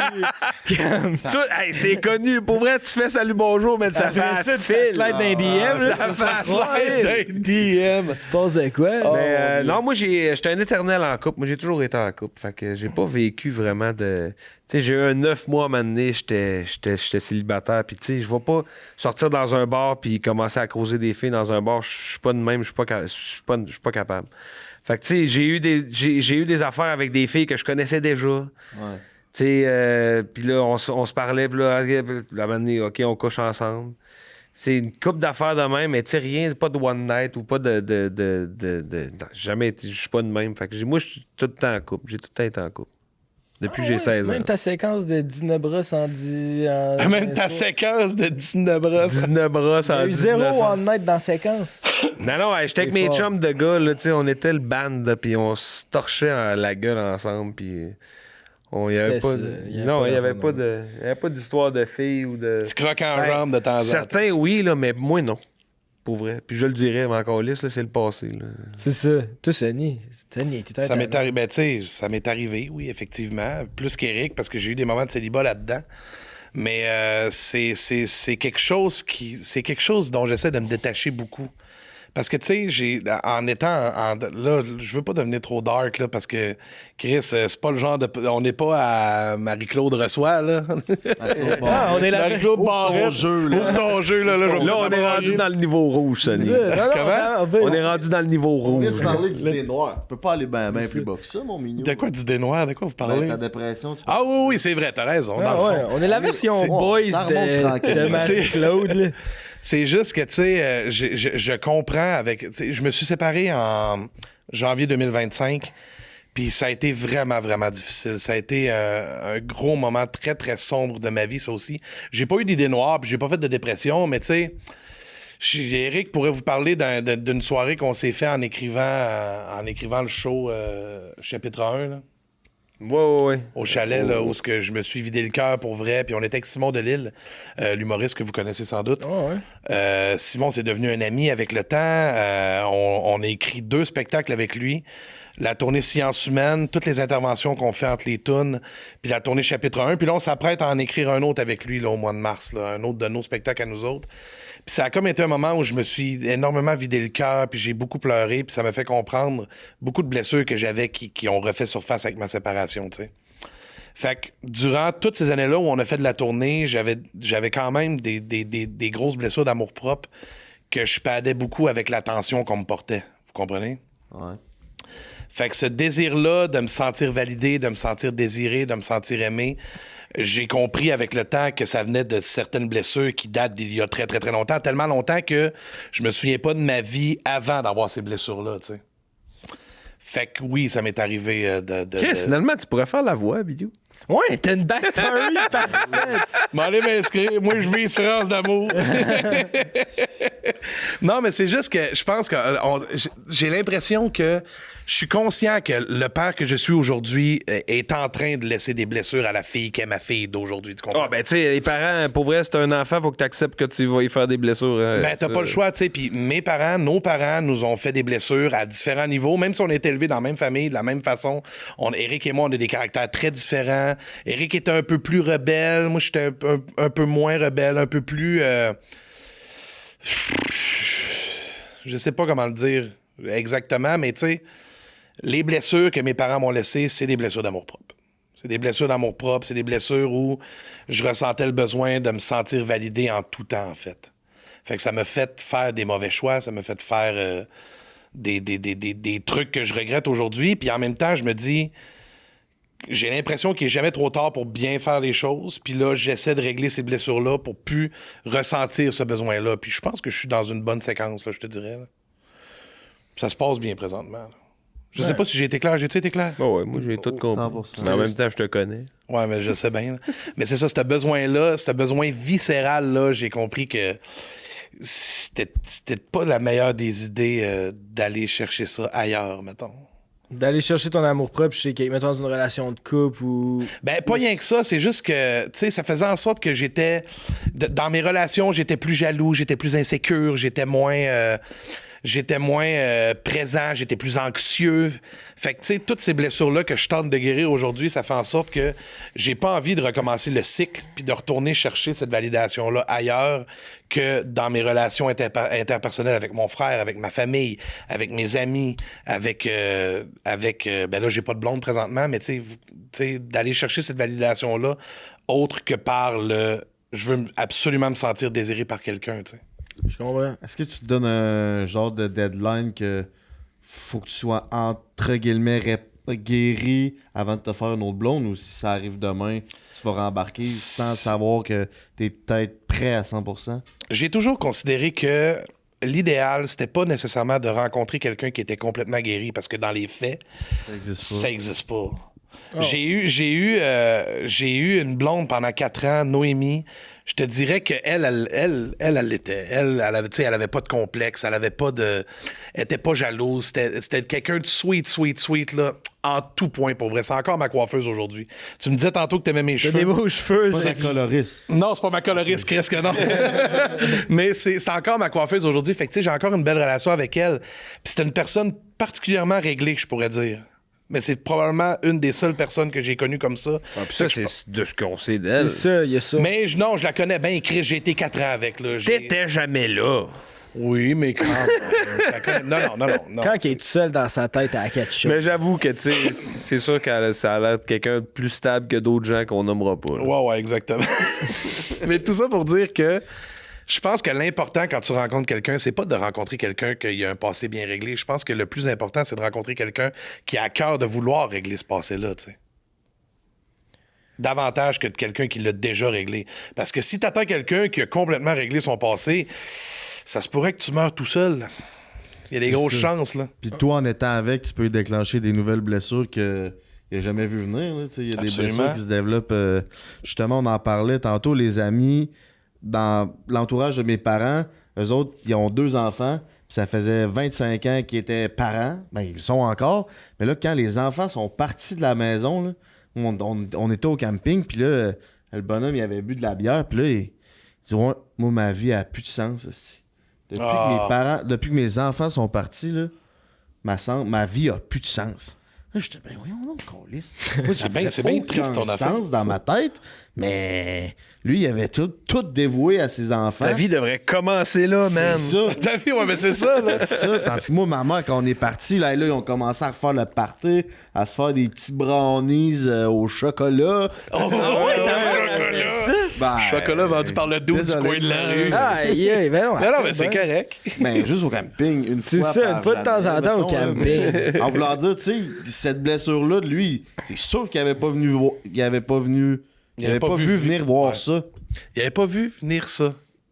Venir voir ça. Il avait pas vu venir ça, je pense. Il avait pas vu. Il avait pas vu venir ça. Il avait pas vu venir ça. Ça va le cours de français? Ben non, mais gars. Il a pas vu venir voir ça. Ouais, mais c'est ça. Il y a beaucoup de voir dans ton affaire. J'essaie de les compiler. Je viens, tu viens, il vient, elle vient.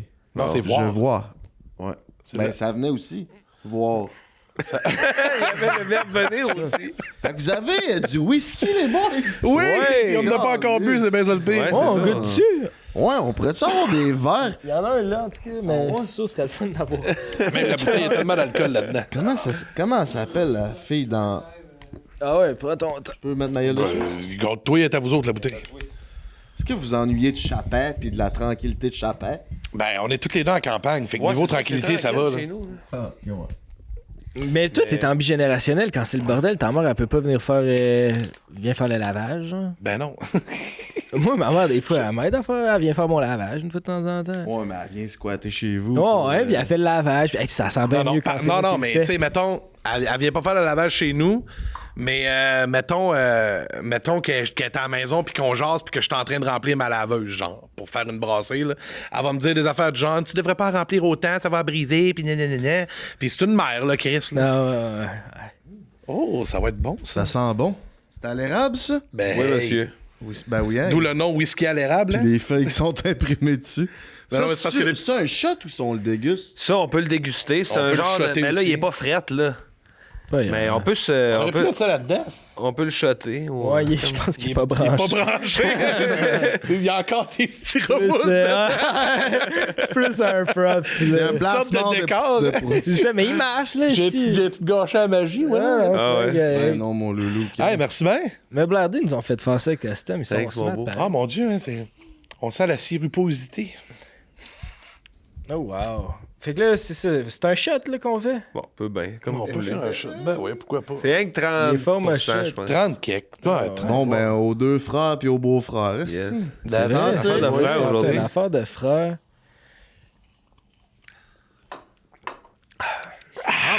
Il y a rien qui est bon, ça le fait pas grimacer Ouais. comme je pensais. Ouais, ça pique un peu. Je suis pas fan de whisky, mais il est bon. C'est que c'est ton C'est pas ça produit. quand hein. c'est ton produit. Non, moi, mais c'est parce que je suis pas fan de whisky, mais en tant que whisky à l'érable. On l'engagera pas, lui, pour vendre le produit. Hein. Hey, Il est je... jeune. je suis C'est pas fan- dégueulasse, mais c'est quand même bon. Hein. Non, je ne suis pas fan de whisky. Ah ouais, mais il est doux pour. Ouais, Ah, il est j'ai très vu doux. du monde perdre le vie là-dessus. Faites attention. Là. Sur celui-là? Ah ouais, ça, c'est dangereux parce qu'après 3-4 shots, c'est du jus. Là. C'est ça. C'est... Puis, Agréable de même, t'as pas... c'est du jus, mais du jus qui vient cogner à la porte à un moment donné pour dire « Allô? C'est moi, le jus que t'as pris » tantôt. là. T'es sous. Pensez-vous qu'il y a des extraterrestres, vous autres? Moi, je suis convaincu que oui. Tabarnak, ça escalade Moi, vite, mais- c'était pas non, mais attends un peu. J'ai pris un shot puis je me suis dit, moi, ça me tente de parler de ça. Non, mais pour vrai, Raël avait raison, le prochain shot, c'est sûr. Mais pour vrai, si tu veux parler d'astronomie, moi, je suis ton homme en esti. Là. Ah Mais moi, oui. je suis convaincu qu'il y en a, by the way. Mais je pense pas qu'ils sont rentrés en contact avec nous autres. Non? Non.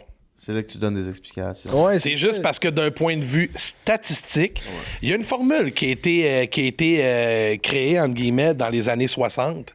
qui E explique- égale MC2. Non, pas ça. Ça n'a pas rapport. Ben, ça a rapport, mais ça n'a pas rapport. Tu vas comprendre ce que je veux dire? Cette formule-là explique statistiquement combien de civilisations devraient exister uniquement dans notre galaxie. Parce que notre galaxie, c'est une galaxie parmi des centaines de milliards de galaxies qui contient entre 150 et 200 milliards d'étoiles, donc encore plus de planètes. Puis statistiquement, il devrait y avoir des millions de planètes dans notre galaxie seulement qui contiennent de la vie. Fait que dans Peut-être pas notre galaxie- intelligente. Peut-être pas intelligente, cette vie-là. mais qui contiennent de la vie, devraient avoir des millions. Genre des bactéries, à la limite, là. Ouais, genre Limite sur Mars, des mettons, ils ont bactéries. trouvé des bactéries, non? Comment? Sur Mars, ils ont trouvé des bactéries. Ils ont trouvé des traces. C'est pas des bactéries actives, mettons. Ah, OK, mais Ouais. Ben, il y a de l'eau. Non, il y a eu de l'eau, je pense, à une époque, ça se Il y a eu de peut-tu? l'eau. Ouais, mais d'après moi, il n'y aurait pas d'eau parce que la pression atmosphérique est tellement faible que l'eau s'évapore instantanément. Qui parle d'une affaire qui connaissent l'eau, moyen. il y a pas de l'eau. Hey, moi, je connais mon shit, quand man. même, il y avait une réponse plus. Mais c'est non, vrai je que connais. dans toutes ces étoiles-là, il y a sûrement une planète qui a les mêmes conditions que la Terre, là, au niveau de distance. Ben, tu sais, je veux dire, en même temps, ben, c'est parce que, tu sais, la distance est relative. Parce que nous autres, on a une naine rouge comme étoile, mais c'est quand même plutôt rare. Là, je vais pisser ou? C'est... Non, mais Chris, vous voulez en parler, on va en parler. Moi, ça m'allume Une raide, naine moi, ces rouge. sujets-là. Ah oui, Ben, une naine rouge, parce Non, que c'est c'est pas... chassé? Non. Ok, pas dans ce sens. Je sais pas, ben on est commanditaire, je me suis dit, c'était peut-être le moment, mais vas-y. Naine rouge, C'est- quoi? C'est pas c'est- une catégorie sur Pornhub, Ah, là. Non, c'est... Moi, ça m'allume. Sorry, les boys, c'est une naine jaune. C'est une naine jaune, mais c'est une petite étoile. C'est pas une grosse étoile qui développe énormément de BTU. chaleur. Il y a pas trop de exactement. BTU. Pas trop de BTU. Le gars qui met les bûches dans le soleil, il est soft, tu sais, il est un peu lâche, mais plus l'étoile est grosse, plus il y a de BTU qu'on pourrait dire, ben plus faut que pour être dans la zone habitable qu'on appelle la zone boucle d'or, ben il faut qu'elle soit un peu plus loin. Nous autres, on est en moyenne à 150 millions de kilomètres de l'étoile. Ça, c'est le bout de vous couper tout au Non, montage. c'est parfait. Si je Non, m'attendais mais pas à ce Chris, que ça moi, aille vous là partez quand j'ai posé là-dessus, ma tabarnak. question. Que ce soit lui qui parle de. Non, mais moi, jaune. partez-moi Dans pas le sur la teaser, je veux juste ça. Il dit, Chris, de quoi qu'on va parler à ce podcast-là de ça? Ouais, non, moi j'aime ça. Au Ah, moins mais 2 heures de ça. Partez-moi pas là-dessus, parce que là, dans l'univers, c'est officiel qu'on n'est pas tout seul. Pour répondre à ta question, Ouais, mais OK, mais les affaires de l'OVNI de la place Bonaventure, ou tu sais, des affaires on aurait vu, là, des extraterrestres, là, ou des UFO, là, tu penses que tout ça, c'est de la bullshit? ben, c'est peut-être déjà arrivé. Statistiquement, ça se peut aussi. C'est ça qui arrive, parce que, tu sais, encore ouais. une fois, on va parler de statistiques. Notre galaxie est à peu près aussi vieille que l'univers lui-même, donc 13 milliards d'années. Donc, là, nous autres, on n'est pas capable de se rendre d'un point A à un point B à une vitesse folle, mettons, proche de celle de la lumière ou par les trous de verre ou ce que tu veux, là, name it, là. Mais il y a peut-être des civilisations ailleurs dans l'univers qui sont rendues là puis qui nous ont visités. C'est pas impossible parce que si tu regardes à travers un télescope, mettons, je sais pas, que tu es à 100 années-lumière d'ici, ben littéralement, tu vois 100 ans en arrière. On s'entend. Me suivez-vous? Quand Ouais, on regarde parce que la Lune... lumière qui arrive ici, Exactement. Quand on regarde la Lune, on la voit comme elle était il y a 1,3 secondes, donc 400 000 km environ. Quand on regarde le Soleil, on le voit comme il était il y a 8 minutes. Fait que si, mettons, il y a une civilisation extraterrestre qui se situe à 50 années-lumière de nous, puis qui nous regarde, ben, elle va voir la Terre comme elle était il y a 50 ans, puis la Terre comme elle était il y a 50 ans, il y a des traces comme de quoi il y a de la vie sur cette planète-là. Fait que ça se pourrait qu'elle ait fait comme, il y a l'air d'avoir de la vie, là, on va aller visiter. C'est pas impossible. Mais je pense pas que ce soit arrivé. Fuck, c'est une bonne réponse. Moi, l'astronomie, il faut pas que tu me parles parce que les 28 minutes restantes, là, m'a te parler que de ça. T'as-tu des télescopes pis tout le stock? Non. Ok. Non. Qu'est-ce que t'aimes là-dedans? Je regarde des documentaires régulièrement sur l'espace, sur, en fait, en général, sur l'astronomie, en général. Ok. Je suis un grand fan. J'ai des livres d'astronomie à la maison aussi. J'ai des posters. Il y en a qui se dounaient sur Jessica Alba, moi je me dounais sur Neil Armstrong. Les naines jaunes. Ballas drill. Les naines jaunes, les aïvaux toast. Les naines jaunes contre-attaque. Ah, wow. Toi, t'as-tu des passions comme Ben là, jaune? si tu t'attends à ce que je te parte une ligne, un monologue sur les planètes, ça se passera pas, là. Mais ben honnêtement, moi, quand je fais pas de musique, j'essaie de faire des affaires avec mes enfants. Tu sais, j'essaie de parce que, tu sais, je suis pas un naturel. Moi, tu sais, j'adore être papa, j'adore avoir des enfants, mais je suis pas... Tu sais, mettons, là, ma fille, elle a 4 ans, elle va avoir 4 ans, là, ma plus jeune. Là. Puis là, elle commence à, tu sais, elle jase plus, là, elle parle, puis elle fait des phrases complètes, puis on peut avoir des discussions. Là. Ça, j'aime beaucoup ça. Là. Avant ça, tu sais, oui, c'est beau, je me mets à 4 pattes à terre, puis je joue avec... Mais tu sais, je tombe vite en panne de... Je sais pas... j'ai vu des parents, là, que ça a l'air tellement facile pour eux autres. Là, on fait 1 million d'activités, puis ci, puis ça. Ouais, mais puis c'est pas nécessairement c'est sain des- pour l'enfant de 3 c'est enfants des- non plus. tu sais, Tu mets Des géos de du plage. monde de hein. 40 jours. Ouais, je suis pas tant ça, mais j'aime ça profiter de mes enfants, surtout de la plus jeune, qu'en ce moment, on vit des affaires que on. Tu sais, ces moments-là vont. Mais comme là, dans le temps des fêtes, exemple, je vais donner un exemple concret. Dans le temps des fêtes, on a pris un mois, du 13 décembre au 10 janvier, genre, on n'avait pas de show, on n'avait rien. Là, j'ai vu mes enfants plus que jamais. T'sais, on était ensemble. Puis je profite de ces moments-là, d'elle, son émerveillement face à Noël, à ces affaires-là, dans ses yeux. Avec les, nous autres, on les a fait les estis de coups avec les lutins là, qui font de la merde dans la maison. Là, parce que mon Dieu, elle se lève le matin, puis elle voit ça, puis elle est tellement contente, puis elle est tellement heureuse. C'est obligé, ça. Là, C'est pas obligé. Tu papa? Pas encore, mais... C'est pas obligé. Ben, t'es pas obligé, mais honnêtement, c'est le fun pour toi aussi. C'est ça qui est le fun, de préparer le coup la veille avec ta blonde. Il y a de quoi de... Je vais t'avouer que ça arrive. C'est arrivé des fois, là, on est couché dans le lit, là t'es dans ton... Puis là, Ah, ça, on a oublié le lutin coquin. les hosties de lutin. Là, tu te relèves. Là, tu fais de quoi de vite. Là, t'es écrit à quelque part. T'es accroches les pattes à quelque... Mais ton enfant, t'es pas obligé de faire ça. Mais si tu le fais, puis c'est de la magie que t'amènes dans la vie de ton enfant, puis c'est un choix, là. Si tu le fais, je te juge pas. Si tu le fais pas, je te juge pas non plus, là. T'sais, mais ceci dit, moi, je l'ai fait avec la petite, puis ces moments-là, ce que je voulais dire, c'est que cette naïveté-là, de ce cœur d'enfant-là, ça reviendra pas, là. C'est là qu'il faut que j'en profite.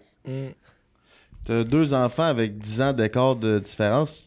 C'est-tu bon ou tu sais, comment tu vis ça? Comment ça se passe? Il y a des bons puis des mauvais côtés, je pense, dans le sens... Moi, je voulais pas... je pensais que je voulais rien savoir de retomber dans les couches. C'était ça qui me dérangeait le plus. Je me disais, hey, c'est passé, là. C'est de la merde. Tu sais, là, quand elle avait 10 ans, ma plus vieille, quand j'ai eu ma plus jeune, j'étais comme, hey, je veux-tu vraiment retomber dans les couches, là? Ça fait des années que c'est réglé. Finalement, là, tu te rends compte que s'il n'y a rien, là, les couches, là, c'est juste ça, là. On s'en crisse, on va en changer des couches, là, mène-en, là. Tu sais, pour le nombre de fois que ça arrive, que ça explose jusque dans le cou en avant et en arrière, puis que là, il faut quasiment que tu passes le bébé au Simonize aussi, là. Tu sais, ça arrive pas souvent, là. Fait que finalement, tu sais, je me suis rendu compte que non, ça c'est correct, tu sais, de retomber dans les couches, de tout te refaire en neuf, j'ai aimé ça.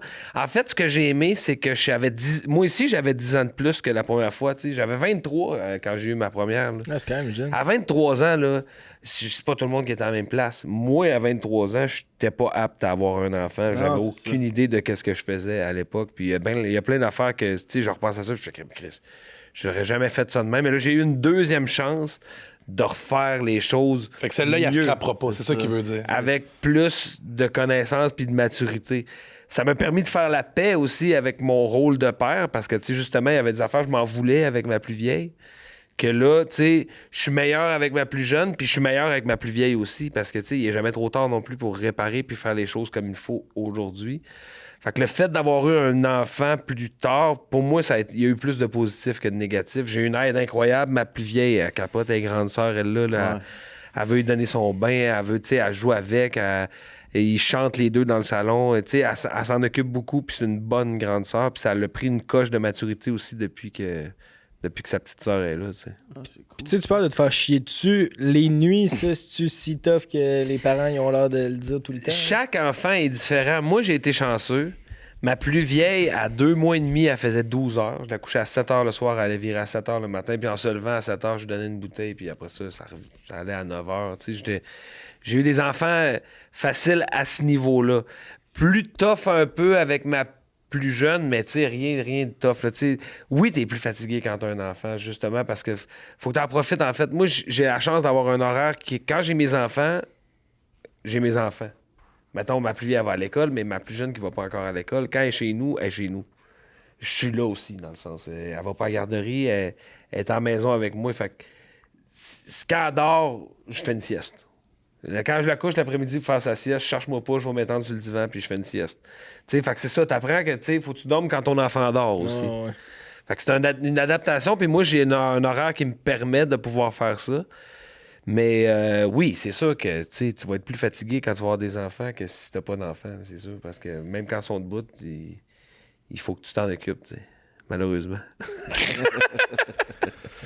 Ah, tu peux pas juste mettre une litière et un bol. Là. Puis d'être tout le temps sur la route en tant que père, c'est difficile dans le couple, dans la vie de père? C'était difficile au début parce que c'était constamment. Là, notre horaire nous permet d'avoir quand même assez de temps libre, tu sais. Là, présentement, c'est sûr que on prépare un prochain album.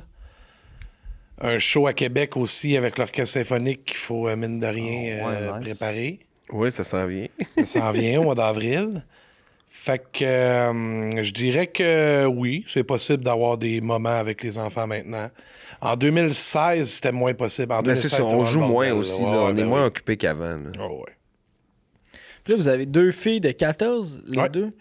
L'adolescence, ça, comment vous l'appréhendez? Là, elle revient, elle fume un bat, mettons. C'est comment tu gères chum. ça? Ben, un premier moi, chum? De mon côté, ça se passe bien. Moi, ma fille Charlie, c'est quelqu'un de très, très doux. C'est une personne empathique, puis c'est pas quelqu'un de tu sais, sur son bulletin, mettons, là. Parce qu'aujourd'hui, avec les pluriportails et ces affaires-là, là, j'ai accès à toutes ces notes puis tous ces bulletins. Là. Puis sur les bulletins, c'est tout le temps inscrit, travaille bien en équipe, respectueuse des consignes, ne dérange pas les autres en classe. Tu sais, c'est tout le temps, elle est très, très sage. Puis moi, ma fille, tu sais, mettons, elle va aller à l'école habillée en jogging, puis en chandail long, puis un peu style Adam Sandler, là, genre. Là. Fait que, à ce niveau-là, pour l'instant, je vais toucher du bois, mais pour l'instant, j'ai pas encore de problème avec ma fille au niveau de l'adolescence. OK. Moi non plus, elle est super soft. Puis, tu sais, moi, ma fille, tu sais, si elle veut fumer un joint, là, elle va venir me voir, puis elle va fumer ensemble. Là, tu sais. OK. Elle sait, on a cette ouverture-là dans la maison chez nous, puis, tu sais, on peut parler de n'importe quoi, puis elle sait qu'il n'y a pas de tabou vraiment chez nous. Tu sais, elle a eu un chum aussi pendant. Là, elle n'est plus avec, là, mais elle a eu un chum pendant 1 an et demi, je pense, qu'ils ont été ensemble. Fait que, tu sais, moi, c'est correct, là, tu sais, j'ai confiance en elle, c'est une bonne petite fille, puis elle a une tête sur ses épaules, puis encore là, moi, c'est la même affaire. À chaque fois que je vois la rencontre de parents à l'école, tous ses profs sont comme, j'ai rien à dire. C'est une bonne petite fille, elle fait ce qu'elle a à faire, elle est sweet avec les autres. Fait qu'il n'y a aucun problème. Académiquement, ça va super bien aussi. Fait. Pour l'instant, en tout cas, Rien à signaler. si c'est juste ça, tout va bien. Mais on verra, hein, l'adolescent est jeune encore. Ouais, mais en même temps, moi, Charlie, elle a des traits d'adolescente, là, beaucoup. Là, genre, le matin, si je la réveille pas, elle peut aller virer jusqu'à midi, 1h. Quand elle arrive à la maison, souvent, elle va directement dans sa chambre, elle écoute de la musique, elle fait ses devoirs. Tu sais, elle a ces côtés-là très ado, là. Fait que, tu sais, il faut que je travaille pour la faire sortir de sa chambre puis se lever le matin, en fait. Mais outre ça, ça va. C'est cool. Ça a l'air... J'ai hâte d'avoir des enfants, moi. Les boys! J'ai un segment meublardé pour vous autres. C'est un rapid fire question. Dans le fond, c'est ça. Je vous pose 10 questions en rafale. Ça y va back à back. Puis on a 1 minute. Le but, c'est de répondre au plus de questions possible. Parfait. Okay. Un après l'autre ou... Ouais, un après l'autre. Ça va y aller. Je réponds-tu en premier? Ça va aller Eric Sonny, Okay. Eric Sonny, Parfait. jusqu'à 10 questions. Tu sais. Parfait. Alright, on a-tu un timer dans le chat? Parfait. Rapid fire question, meublardé. Eric, le plus gros défaut de ton frère? Ça paraisse. Sonny, la ville où t'aimes le plus faire un show? Gatineau. Eric, c'est quoi ton meuble préféré en tournée? Le lit. Sonny, c'est quoi la chanson que t'aurais aimé écrire? Oh boy. Bohemian Rhapsody, mettons. Eric, tu pisses-tu dans la douche? Bien sûr, des fois. Sonny, c'est lequel ton pape préféré? Mon pape préféré, Jean-Paul II. Hey, bon choix. C'est un bon, celle-là. Eric, si tu peux rencontrer une personne morte ou vivante, ça serait qui? Mon grand-père, je pense. Mon grand-père, ouais, que j'ai pas connu assez longtemps. Sonny, c'est quoi ton plus grand rêve? Mon plus grand rêve, c'est de signer la musique d'un grand film. Eric, pour ou contre la souveraineté du Québec? Pour. Alright, on a les 10 questions. Ils ont-tu réussi à le rentrer en dedans d'une minute? Aïe, aïe, vous êtes dans nos plus vite. Ta planète ouais? préférée? Ma planète préférée! La naine jaune, tu vas me dire? Non, ça, c'est le soleil, la naine jaune. C'est le soleil. Ouais, c'est une étoile. Ouais, ça marche pas. Je dirais Jupiter. Avec ses stries pis tout, je la trouve belle. Je la trouve, je sais pas, elle a quelque chose de chaud. Elle a quelque chose de... T'as-tu un poster de Jupiter dans le salon? Non. J'ai un poster de l'ISS, par exemple, la Station Spatiale Internationale.